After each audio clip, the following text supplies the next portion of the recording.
മനുഷ്യൻ്റെ ജീവിതത്തിൽ അന്ധകാര ശക്തികൾ കയറിയിരുന്നു കഴിഞ്ഞാൽ അവനെ തന്നെ നശിപ്പിക്കുന്ന ഒരുപാട് തീരുമാനങ്ങൾ അവനെ കൊണ്ട് എടുപ്പിക്കും. ഈ തിന്മയുടെ അരൂപികൾ നമ്മളെ വിട്ടുപോയി കഴിയുമ്പോൾ നമ്മളെല്ലാം നേരെയാവും. പറഞ്ഞ hallelujah. It's A wonderful miracle, wonderful miracle. കർത്താവിൻ്റെ നന്ദി വെക്കണം. അതുകൊണ്ടാണ് ഈശോ ശിഷ്യന്മാരെ തിരഞ്ഞെടുത്തിട്ട് 12 അപ്പോസ്തലന്മാരെ തിരഞ്ഞെടുത്തിട്ട് ഈശോ അവർക്ക് കൊടുക്കുന്നത് ഒരു കൃപ കൊടുക്കുക, ഒരു അധികാരം കൊടുക്കുക. കാരണം ഈശോയുടെ ലക്ഷ്യം വെച്ചാൽ ലോകം മുഴുവൻ ആളുകളെയും രക്ഷിക്കുക എന്നുള്ളതാണ് യേശുമിശിഹായുടെ ലക്ഷ്യം. ലോകത്തിൽ പ്രവർത്തിക്കുന്ന തിന്മയുടെ ശക്തികളെ ബന്ധിക്കപ്പെടണം, അല്ലാതെ ഇവരെ രക്ഷപ്പെടാൻ പറ്റില്ലെന്ന് ഈശോയ്ക്ക് അറിയാം. ലോകത്തിൽ പൈശാചിക അരൂപികളുണ്ടെന്നറിയാം, ആളുകളുണ്ട്, സമൂഹത്തിലുണ്ടെന്നറിയാം. അതിനെ ബന്ധിച്ച് ബഹിഷ്കരിക്കാതെ ആളുകൾക്ക് വിമോചനത്തിലേക്ക് വരാനാവില്ലെന്ന് ഈശോയ്ക്കറിയാം. അപ്പം അതുകൊണ്ട് ആ പവർ, ആ അധികാരവും ആ ഒരു ശക്തിയും കൃപയും കൂടെ അപ്പോസ്തലന്മാർക്ക് കൊടുത്തു. മത്തായി 10:1 അവൻ തൻ്റെ 12 അപ്പോസ്തലന്മാരെ വിളിച്ച് അശുദ്ധാത്മാക്കളെ ബഹിഷ്കരിക്കുവാനും എല്ലാ രോഗങ്ങളും വ്യാധികളും സുഖപ്പെടുത്തുവാനും അവർക്ക് അധികാരം നൽകി. സ്വരമെടുത്ത് പറഞ്ഞേ ഹല്ലേലൂയ. ഈശോ കൊടുക്കുന്നതിന് അധികാരം കൊടുക്കുക. ഈ അധികാരത്തിൻ്റെ ശക്തിയാൽ ആ അപ്പോസ്തലന്മാർ പോയിട്ട് ആളുകളെ രക്ഷിക്കുകയാണ്. പറഞ്ഞേ ഹല്ലേലൂയ. അതായത് സാത്താൻ്റെ ശക്തികൾ ലോകത്തുണ്ട്. അത് നമുക്ക് അറിയണമെങ്കിൽ നമുക്ക് കൃപ വേണം, അല്ലാണ്ട് ഒരിക്കലും പറ്റില്ല.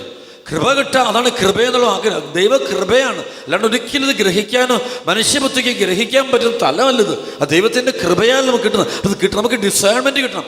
നമുക്ക് ജഡ്ജ്മെൻ്റ് അല്ല വേണം, ഡിസേൺമെൻറ്റ്. ജഡ്ജ്മെൻറ്റ് ഈസ് പ്യോർലി എക്സ്റ്റേണലാണ്. അത് ബാഹ്യമായ ചില കാര്യങ്ങൾ കണ്ടിട്ട് അതാണ് ഡോക്ടേഴ്സ് അല്ലെങ്കിൽ നമ്മൾ ലോകത്ത് ബുദ്ധിമാന്മാരായ ആളുകൾ ഒക്കെ ഉപയോഗിക്കുന്നത്, ഫിലോസഫി പഠിക്കുന്നവരൊക്കെ ഉപയോഗിക്കുന്നത് ഇൻ്റലക്ച്വലായിട്ടാണ്. ഒരു ഒരു ഒരു കൺക്ലൂഷനിലെത്താൻ പോവുകയാണ്. ബുദ്ധി ഉപയോഗിച്ചു ഒരു കേസ് വരുന്നു, നോക്കിയിട്ട് പറഞ്ഞു.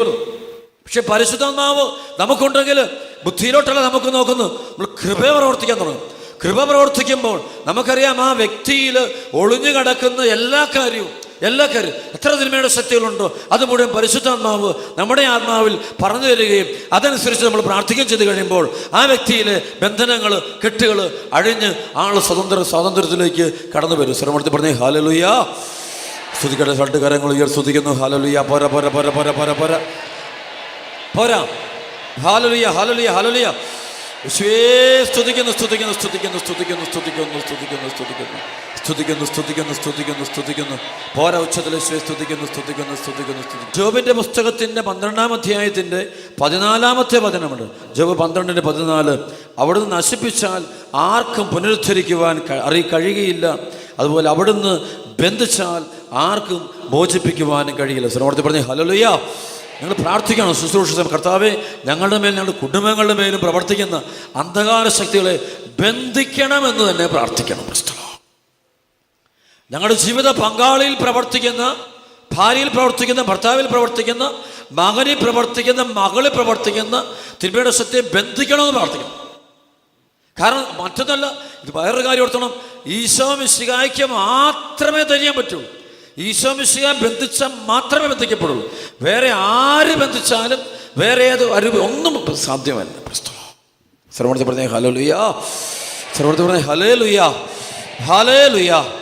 അപ്പോഴാണ് രോഗങ്ങളൊക്കെ വിട്ടുപോകും, മദ്യപാനമൊക്കെ വിട്ടു, വർഷങ്ങളായി മദ്യപാനം വിട്ടുപോകും. പരിശുദ്ധാത്മാവിൻ്റെ വലിയൊരു കൃപയാണ്. അപ്പോൾ ഇത് ഉപയോഗിച്ചുകൊണ്ട് ബന്ധിച്ചാൽ മാത്രമേ ആ കൃപ കിട്ടിയവർക്ക് ചെയ്യാൻ പറ്റൂ. കൃപയില്ലാത്തവർ ചെയ്ത് കഴിഞ്ഞാൽ നമ്മൾ നേരെ ചിരിച്ചടി വരും. സർവ്വത്തെ പറയും ഹല്ലേലൂയ ഹല്ലേലൂയ.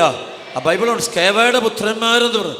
അവരിത് കണ്ടപ്പോൾ പൗലോസും ശീലാസും പൗലോസും പത്രോസും ഒക്കെ ശുശ്രൂഷ ചെയ്തപ്പോൾ അവർ ഞങ്ങളങ്ങ് ചെയ്യാൻ പോകാമെന്ന് പറഞ്ഞു. അവരങ്ങ് ചെയ്യുമ്പോൾ നേരെ സ്പിരിറ്റ് കയറിയിട്ട് അവരെ ആക്രമിക്കുന്നു, അവരെ നശിപ്പിക്കുന്നു. ചില ശുശ്രൂഷ മേഖലയിലൊക്കെ പോകുന്ന ആളുകൾ വേണ്ടത്ര വിശ്വാസവും വിശുദ്ധിയും പുലർത്താതെ ഇത് ചെയ്ത് കഴിഞ്ഞാൽ തിരിച്ചടിക്കുന്ന അനുഭവങ്ങളുണ്ടാവും. തിരിച്ചടിച്ച് കഴിഞ്ഞ് പിന്നെ നമുക്ക് ഒരിക്കലും പൊങ്ങാനാവത്തില്ല, ഒരിക്കലും പ്രാർത്ഥന അരൂപിലേക്ക് വരാനായിട്ട് സാധ്യമല്ല. സ്തുതിക്കട്ടെ ഹല്ലേലൂയ ഹല്ലേലൂയ. സ്തുതിക്കട്ടെ. 2 കരങ്ങൾ സ്തുതിക്കട്ടെ. Hallelujah hallelujah hallelujah. പോരാ, ആടിയട്ടെ. യേശു നാമത്തിൽ ബന്ധിക്കുന്നു. തിന്മയുടെ ശക്തി വിട്ടുകൊടു. With the mighty name of Jesus Christ of Nazareth, bind and cast out all evil spirits, all inborn evil spirits. I bind them all With the mighty name of Jesus Christ of Nazareth. Hallelujah. നമ്മുടെ കൈയടിച്ച് ദൈവത്തിൻ്റെ മഹത്വം കൊടുക്കാമോ മക്കളെ? പോരാ പോരാ പോരാ. ഉച്ചത്തിൽ നല്ല വിട്ടതിനായിട്ട് പ്രാർത്ഥിക്കുന്നു. ഭയങ്കര അഭിഷേകത്തോടെ, ഭയങ്കര അഭിഷേകം. ആമേൻ. ചില പൈശാചിക ശക്തികളുണ്ട്, പുണ്യം ചെയ്യുന്ന പൈശാചിക ശക്തികൾ എന്ന് പറയും. അത് ചില നന്മ പ്രവർത്തികൾ പോലെ നമുക്ക് തോന്നും, എല്ലാം ചെയ്തു കൊടുക്കും, ഭൗതിക കാര്യങ്ങളും നന്മകളൊക്കെ ചെയ്തു കൊടുക്കും. അതൊക്കെ അങ്ങനെയുള്ള ഈവിൾ സ്പിരിറ്റുകളുണ്ട്. അത് അത്തരം ആളുകൾ അടുക്കെ പോയി നമ്മൾ കൈവപ്രാർത്ഥനയൊക്കെ പേടിച്ചാൽ പിന്നെ ആ സ്പിരിറ്റ് നമുക്ക് കിട്ടും. പിന്നെ നമ്മൾ ചിലപ്പോൾ മ്ലേച്ഛ പാപങ്ങളിലും അശുദ്ധിയിലും വെറുപ്പിലും ഒക്കെ കഴിഞ്ഞാലും ദർശനങ്ങളൊക്കെ കിട്ടും.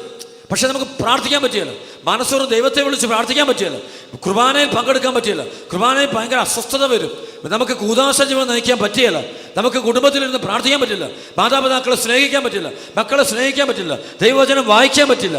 പക്ഷേ ഭയങ്കര വെളിപ്പെടുത്തലുകളായിരിക്കും. കാരണം അടിമ പെൺകുട്ടി അത് സ്പിരിറ്റാണ്, പ്രത്യേകം സ്പിരിറ്റാണത്. അതിനെ പൗലോസ്ലീഹ ബന്ധിക്കുന്നതും ബഹിഷ്കരിക്കുന്നതും കാണാൻ പറ്റും.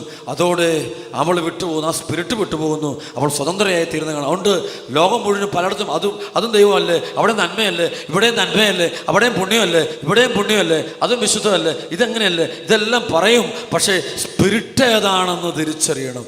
നമ്മൾ പ്രവർത്തിക്കേണ്ടത് ഈശോ മിശിഹായുടെ സ്പിരിറ്റാണ്, സത്യാത്മാവിൻ്റെ ആത്മാവാണ് നമ്മൾ പ്രവർത്തിക്കേണ്ടത്. അതായത് മത്തായിയുടെ സുവിശേഷം 16 തൊട്ട് 20 വരെയുള്ള പറയുന്നത്, പത്രോസേ നീ പാറയാകുന്നു. അതിന് മുമ്പ് പറയുന്നുണ്ട്, പത്രോസ് വിളിച്ചു പറഞ്ഞു, നീ ജീവനുള്ള ദൈവത്തിൻ്റെ പുത്രനായ ക്രിസ്തുവാണ്. അപ്പോൾ ആ രൂപിയാണ് നമ്മൾ സത്യം. അതുകൊണ്ടാണ് 1 യോഹന്നാൻ 4:1 പറയും, നിങ്ങൾ എല്ലാ ആത്മാക്കളെയും വിശ്വസിക്കും. പറയും ഹല്ലേലൂയ. നമുക്കൊക്കെ ജീവിതത്തിൽ പ്രശ്നങ്ങളും ബുദ്ധിമുട്ടുകളും തകർച്ചകളും രോഗങ്ങളും കെടുതികളൊക്കെ വരുമ്പോൾ ചിലപ്പോൾ നമ്മൾ പല മാർഗങ്ങൾ എടുക്കും. അവിടെ പോയിട്ട് എൻ്റെ കാര്യം നടന്നു, ഇന്നടുത്ത് പോയി പിന്നെ കാര്യം നടന്നു, ഇന്ന വിഗ്രഹത്തെ ആരാധിച്ചപ്പോൾ ഇന്ന സംഭവം ഉണ്ടായി, ഇന്ന ഗുണമുണ്ടായി, ഇത് പറയും. അത് സ്പിരിറ്റ് വേറെയാണ്. ആ സ്പിരിറ്റ് നശിപ്പിക്കുന്ന സ്പിരിറ്റാണ്, പരിശുദ്ധാത്മാവിൻ്റെ സ്പിരിറ്റ് അല്ലത്, പരിശുദ്ധാത്മാവല്ലത്, കൃപയല്ല അവിടെ പ്രവർത്തിക്കുന്നത്. അത് പൈശാചിക ശക്തി തന്നെയാണ്. അത് ബന്ധിച്ച് ബഹിഷ്കരിക്കപ്പെടേണ്ട സംഭവം തന്നെയാണ്. ചിലപ്പോൾ നോക്കുമ്പോൾ പ്രഥമ ദൃഷ്ടിയിൽ പുണ്യപ്രവൃത്തി ചെയ്യുന്ന പോലെ തോന്നും, നന്മപ്രവൃത്തികൾ ചെയ്യുന്നതാണ്. അങ്ങനെ ഇതെല്ലാം അങ്ങനെ ചെയ്യുന്ന സ്പിരിറ്റാണ്. കാരണം ഒരാളെ കയ്യിലാക്കാൻ വേണ്ടി എന്തും ചെയ്യുന്ന സ്പിരിറ്റാണ്. എന്തേലും വേണം എളിമപ്പെടുക പോലെ ചെയ്യും. ചില സ്പിരിറ്റുണ്ട് നല്ല എളിമയുടെ രൂപത്തിൽ വരും. സർവ്വത്തിൽ പറയാം ഹല്ലേലൂയ, നല്ല എളിമയുടെ രൂപത്തിൽ വരും. പ്രാർത്ഥന. അതുകൊണ്ടാണ് പൗലോസ് പറയുന്നത്, പിശാച് പോലും ദൈവത്തിൻ്റെ ദൂതൻ്റെ വേഷം കെട്ടാറുണ്ടല്ലോ. Praise the Lord. ദൈവദൂതൻ, അതായത് പിശാച് പോലും മാലാഖമാരുടെ വേഷം കെട്ടാറുണ്ടെന്ന് പറയുന്നുണ്ട്. സർവ്വത്തിൽ പറയാം ഹല്ലേലൂയ, ഹല്ലേലൂയ. കുടുംബത്തിലുള്ള മുഴുവൻ ആളുകളും ഒരുപോലെ പ്രാർത്ഥനയിലും വിശ്വാസത്തിലും കൃപയിലും അല്ല എങ്കിൽ അത് ഏറ്റവും വലിയ രസം എന്താണ്, പല കുഞ്ഞുങ്ങളും ഉണ്ടാകുന്ന സമയത്ത് യാതൊരു പ്രശ്നവുമില്ല. ഉണ്ടായിക്കഴിഞ്ഞ് 1 വർഷം 2 വർഷം കഴിയുമ്പോഴാണ് ഈ ഡിസോർഡറുകൾ കണ്ടു തുടങ്ങുക, വലിയ പ്രശ്നങ്ങൾ ഉണ്ടായി തുടങ്ങുക. അതുകൊണ്ട് കുടുംബം തകർന്നു പോകുന്നത് കാണാൻ പറ്റും. പിന്നെ കണച്ച് ഈ ലോകത്ത് ഈശോ പറഞ്ഞ കാര്യമാണ്, നിങ്ങൾ വചനം വായിക്കുക, ഇത് മുഴുവൻ ബൈബിളിൽ എഴുതി വെച്ചിട്ടുണ്ട്. ഈശോ പറഞ്ഞത് വിശ്വസിക്കണം. നിങ്ങൾ ഈശോ പറയുന്നത് വിശ്വസിക്കാവൂ, വേറെ ആര് പറയുന്നത് കേൾക്കരുത്. നമ്മുടെ പ്രശ്നം എന്താ, എല്ലാവരും പറയുന്നത് കേൾക്കും, എല്ലാവരെയും വിശ്വസിക്കും. അപ്പോൾ നമുക്ക് തെറ്റുപറ്റും, അപ്പോൾ നമ്മൾ തകർച്ചയിൽ വീടും. സുവിശേഷം ഇരുന്ന് വായിക്കുക, സുവിശേഷത്തിൽ പറയുന്ന ഈശോയെ അതേപടി വിശ്വസിക്കുക, സ്വീകരിക്കുക. Praise the Lord. Hallelujah, hallelujah. അതായത് ലൂക്കാ സുവിശേഷം 21:34 സംഭവിക്കുന്നത്. സുഖലോലുപത, മദ്യാസക്തി, ജീവിത വ്യഗ്രത എന്നിവയാൽ നിങ്ങളുടെ മനസ്സ് ദുർബലമാകുകയും ആ ദിവസം ഒരു കെണി പോലെ നിങ്ങളുടെ മേൽ വന്ന് നിബന്ധിക്കുകയും ചെയ്യാതിരിക്കുവാൻ സൂക്ഷിക്കുവിൻ. എന്തുകൊണ്ടെന്നാൽ ഈ ഭൂമുഖത്തുള്ള എല്ലാവരുടെ മേലും ഇത് നിബന്ധിക്കും. സംഭവിക്കാൻ പോകുന്ന ഇവയിൽ നിന്നെല്ലാം രക്ഷപ്പെട്ട് മനുഷ്യപുത്രൻ്റെ മുമ്പിൽ പ്രത്യക്ഷപ്പെടാൻ വേണ്ട കരുത്ത് ലഭിക്കുവാൻ സദാ പ്രാർത്ഥിച്ച് ജാഗരൂകത. അതായത് സുഖലോലുപത, മദ്യാസക്തി, ജീവിത വ്യഗ്രത. ഒന്ന് സുഖം, എന്താണ് സെക്സ്, പ്രത്യേകിച്ച് ഇല്ലീഗൽ ലൈഫ്, ഇല്ലീഗലായിട്ട്. ഇപ്പോൾ നമ്മുടെ മൊബൈൽ ഫോണുകളൊക്കെ നമ്മൾ ഉദ്ദേശിക്കുക സ്പിരിറ്റിന് ഈശോനെ വെളിപ്പെടുത്തി തന്നതാണ്, ഈശോ വെളിപ്പെടുത്തി തന്നത്. അതുകൊണ്ടാണ് അണക്കര നിങ്ങൾക്കറിയാം, ധ്യാനത്തിന് കയറുമ്പോൾ ആദ്യം തന്നെ അച്ഛൻ പറയുന്ന കാര്യം എന്താ, മൊബൈൽ ഫോൺ അങ്ങ് മാറ്റി വെച്ചേക്കാൻ പറയും. ഞാൻ ഈശോ എന്നോട് ആദ്യം വർഷങ്ങൾക്ക് മുമ്പ് സെൻറ്റർ തുടങ്ങുമ്പോൾ പറഞ്ഞിട്ടുണ്ട്, ഒരു കാരണവശാൽ നീ ഉപയോഗിക്കാൻ പറ്റത്തില്ല ഇതിനകത്ത്. എന്നെയാണ് ആദ്യം കർത്താവ് പറഞ്ഞത്. കാരണം ജനത്തോടുള്ള സ്നേഹത്തിൽ, കാരണം അതിൽ ഞാൻ ബലി കൊടുത്തു. ഒരു വലിയ നമ്മൾ എപ്പോഴും ഉപയോഗിക്കുന്ന ഒരു വസ്തുവാണിത്. അത് ഞാൻ മാറ്റിവെച്ചിട്ട് പ്രയർ തുടങ്ങി, പ്രാർത്ഥന തുടങ്ങി, ഈശോയുടെ മുമ്പ് തപസ് ചെയ്തു. ഈശോ പറഞ്ഞു എന്നിട്ട് പ്രാർത്ഥിക്കാൻ പറഞ്ഞു. അതായത് അല്ലെങ്കിൽ തലമുറയിൽ ഇപ്പോൾ ഈശോ എനിക്കറിയാം, ഈശോ ആഗ്രഹിക്കുന്ന മുഴുവൻ മക്കളും കർത്താവോടെ കൊണ്ടുവരിക. ആദ്യ ശനിയാഴ്ചയൊക്കെ അവിടെ വരുന്ന മുഴുവൻ ഈശോ ആഗ്രഹിക്കുന്ന മുഴുവൻ മക്കളും കർത്താവോട് കൂട്ടിക്കൊണ്ടുവരിക. കൂട്ടിക്കൊണ്ടുവന്നിട്ട് അവിടെ വെച്ച് കർത്താവർക്ക് മോചനം കൊടുത്ത് വിടുക. സ്ഥലപ്പെടുത്തി പറഞ്ഞ് ഹല്ലേലൂയ, ഹല്ലേലൂയ. കാരണം പാപത്തിൻ്റെ വഴികളിൽ നിന്ന് മാറണം. നമ്മൾ പാപത്തിൻ്റെ സാഹചര്യങ്ങൾ, നമ്മൾ വിദേശ രാജ്യങ്ങളിലേക്കെല്ലാം മക്കളൊന്ന് ഓടുന്നുണ്ട്. ഒത്തിരി പ്രശ്നത്തിലോട്ട്, വലിയ പ്രശ്നത്തിൽ.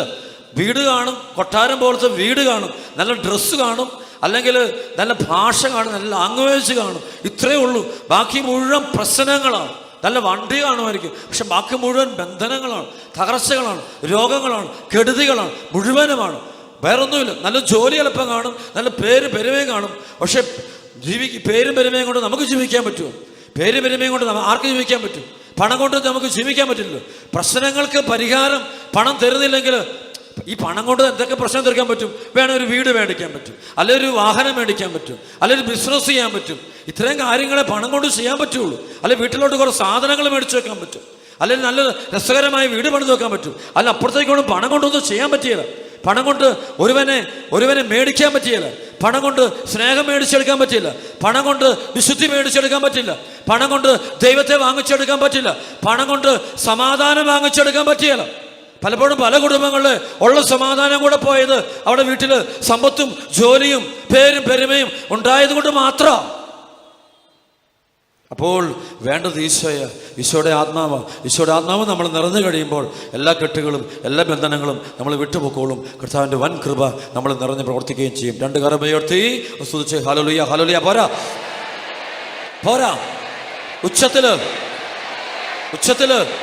Hallelujah, hallelujah. യേശുവേ സ്തുതിക്കുന്നു, സ്തുതിക്കുന്നു, സ്തുതിക്കുന്നു. Hallelujah, hallelujah.